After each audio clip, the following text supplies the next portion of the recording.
નમસ્કાર વાલા પેન્શનર મિત્રો, સ્વાગત છે આપનું આપણી આ યુટ્યુબ ચેનલ ભાવેશ મકવાણા ન્યૂઝમાં। તો મિત્રો, આ તારીખથી પેન્શનરો અને સરકારી કર્મચારીઓના પગાર તેમજ પેન્શનમાં થશે 34% વધારો। તો દરેક પેન્શનર બધા કામ પડતા મૂકીને આ વિડીયો સૌથી પહેલાં જોઈ લેજો, કારણ કે માહિતી તમારા માટે ખૂબ જ જાણવાની જરૂર છે તેવી માહિતી છે।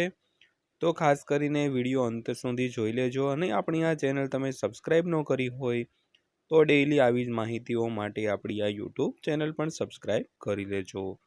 તો શરૂ કરીએ આજનો વિડીયો। તો વાત કરીએ તો કર્મચારીઓમાં 8મા પગાર પંચની ઉત્સુકતા વધી રહી છે। તો 8મા પગાર પંચ અંગે તાજેતરમાં એક અપડેટ સામે આવ્યું છે। તો અપડેટ મુજબ અમલીકરણ પછી કર્મચારીઓના પગારમાં નોંધપાત્ર વધારો જોવા મળશે। તો 8મું પગાર પંચ ક્યારે લાગુ થઈ શકે છે તે જાણવા માટે ચાલો સમાચાર પર એક નજર કરીએ। તો મિત્રો, ખાસ કરીને હવે સૌથી મોટો પગાર અને પેન્શનમાં વધારો 8મો પગાર પંચ જ્યારે લાગુ થશે ત્યારે જ થવાનો છે। તો 8મું પગાર પંચ ક્યારે લાગુ થશે અને તેને લીધે પેન્શનરો તેમજ જે સરકારી કર્મચારીઓ છે તેમના પગાર પેન્શનમાં કેટલો વધારો થવાનો છે તે આપણે આગળ વાત કરવાના છીએ, એટલે વિડીયો તમે ખાસ કરીને અંત સુધી જોઈ લેજો। તો વાત કરીએ તો સરકારી કર્મચારીઓ માટે સારા સમાચાર જાહેર કર્યા છે। તો સરકારે તાજેતરમાં 8મા પગાર પંચની રચનાને મંજૂરી પણ આપી છે। તો આનો અર્થ એ છે કે હવે સરકારી કર્મચારીઓના પગાર ભથ્થા અને પેન્શનમાં વધારાનો માર્ગ મોકળો થયો છે। તો ચાલો આ સમાચાર દ્વારા 8મા પગાર પંચના સંભવિત અમલીકરણની શોધ કરીએ મિત્રો। તો ખાસ કરીને જે સરકારી કર્મચારીઓ અને પેન્શનરોના પગાર ભથ્થા તેમજ પેન્શનમાં વધારાનો માર્ગ છે તે મોકળો થવાનો છે, કારણ કે 8મા પગાર પંચની રચનાને મંજૂરી પણ આપવામાં આવી છે। તો સરકારના મતે કમિશનનો હેતુ કર્મચારીઓ અને પેન્શનરોના પગાર ભથ્થા, બોનસ, ગ્રેચ્યુઇટી અને કામગીરી સંબંધિત પ્રોત્સાહનોની તપાસ કરવાનો છે। તો તે એ પણ સુનિશ્ચિત કરશે કે 8મું પગાર પંચ સરકાર પર વધારાનો નાણાકીય બોજ ન નાખે અને મજબૂત નાણાકીય સંતુલન જાળવી રાખે।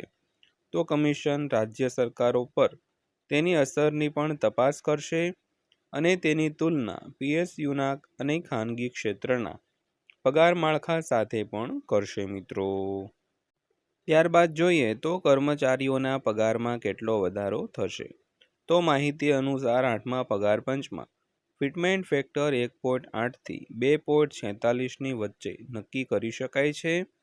ઉદાહરણ તરીકે, જો કોઈ કર્મચારીનો મૂળ પગાર 18,000 રૂપિયા હોય તો તે 1.82 ગુણ્યા ફિટમેન્ટ ફેક્ટર લાગુ કરવા પર તે કર્મચારીઓનો નવો પગાર 32,760 રૂપિયા થશે, જેનો અર્થ કર્મચારીઓના પગારમાં 14%નો વધારો થશે।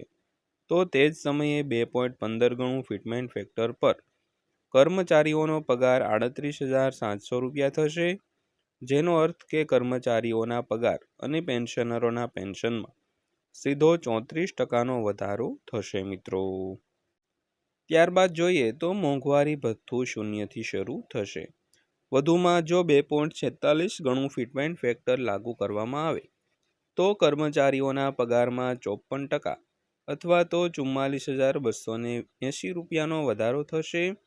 જો કે નવા પગાર પંચના અમલીકરણ સાથે કર્મચારીઓના મોંઘવારી ભથ્થાને શૂન્ય પર ફરીથી સેટ કરવામાં આવશે, જેના પરિણામે પગારમાં લગભગ 13 થી 15%નો વધારો કરવામાં આવશે મિત્રો।